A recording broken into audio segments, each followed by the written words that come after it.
There is a place most people don't talk about.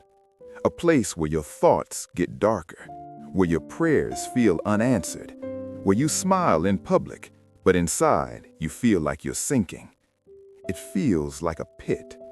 Not a dramatic one, not a cinematic one, a silent one, a psychological pit, an emotional one, a spiritual one. And here's the terrifying part. When you stay too long at the bottom, you start believing you belong there. Today on 3 Biblical Dots, we are entering one of the most honest and psychologically raw texts ever written, Psalm 40. This is not just an ancient prayer, it is a survival blueprint. And if you stay until the end, you will see something most people miss. 2 verses hidden in the middle that change everything. 3 movements, 3 depths, 3 biblical dots. Let's begin. Dot 1, the lift.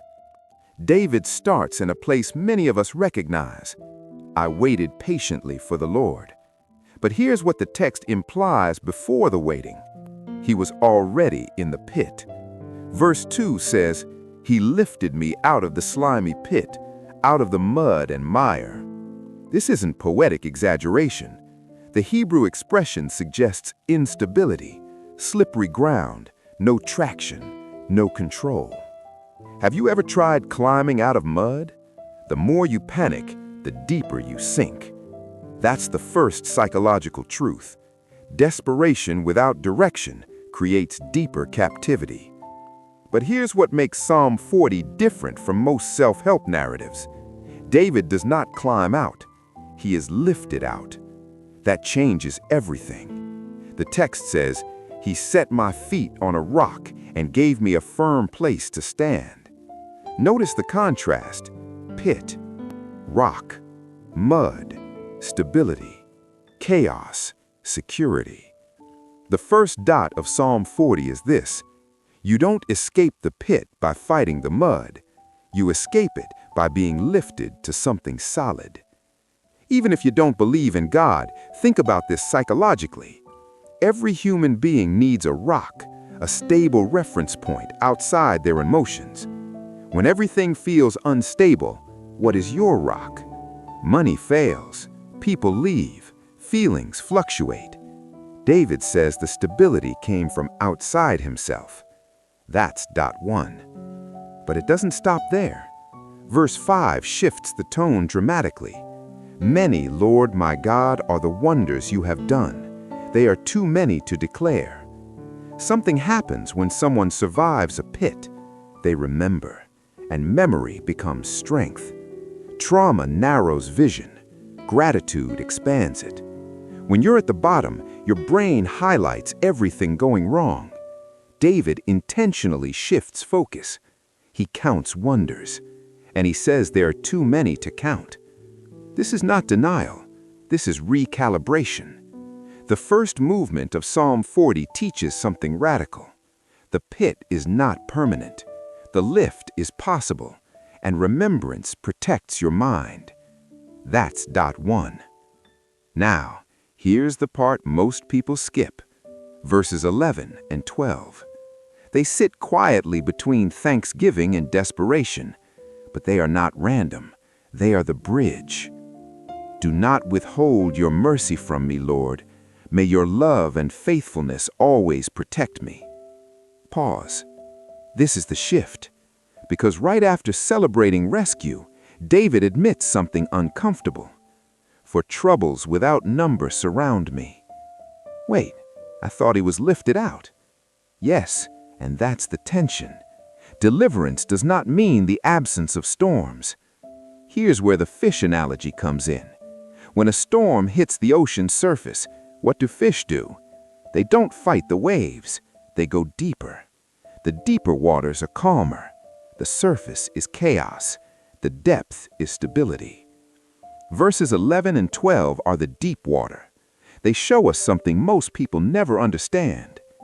Faith is not staying on the surface pretending the storm isn't there. Faith is going deeper into mercy, love, and faithfulness. The text names 3 anchors: mercy, love, faithfulness. Those are not surface emotions, they are deep currents.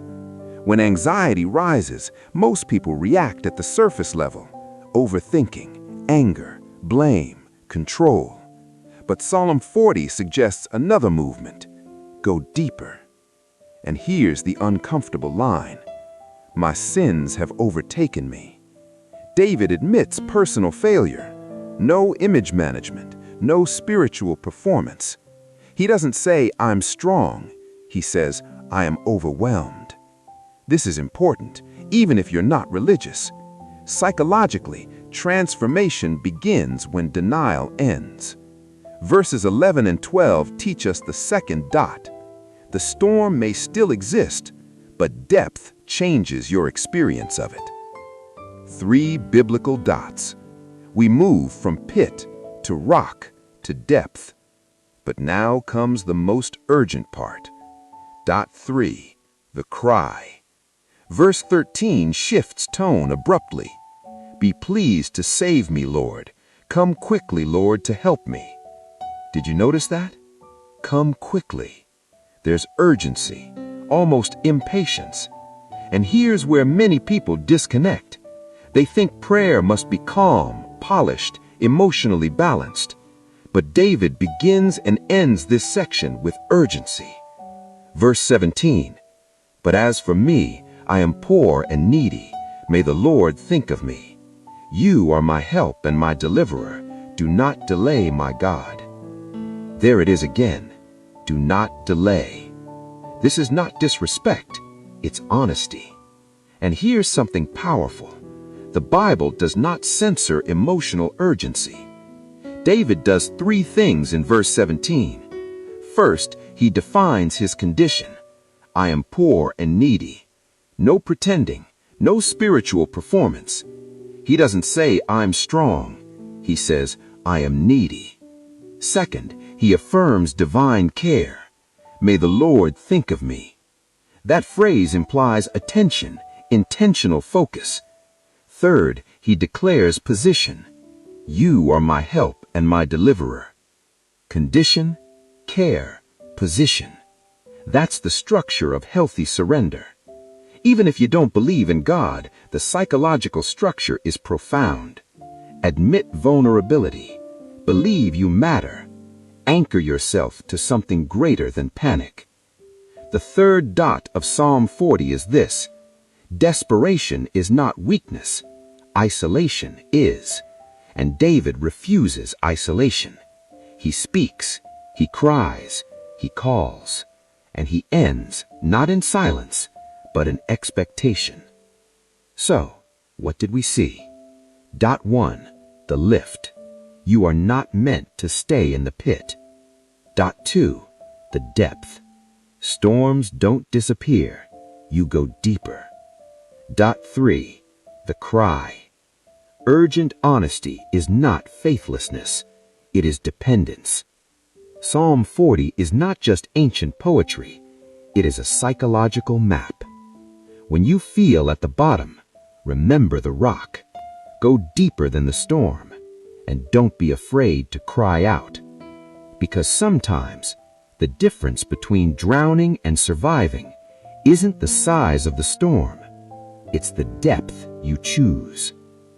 This has been 3 Biblical Dots. If this message found you at the right moment, maybe it wasn't random, and maybe you're not as alone as you thought.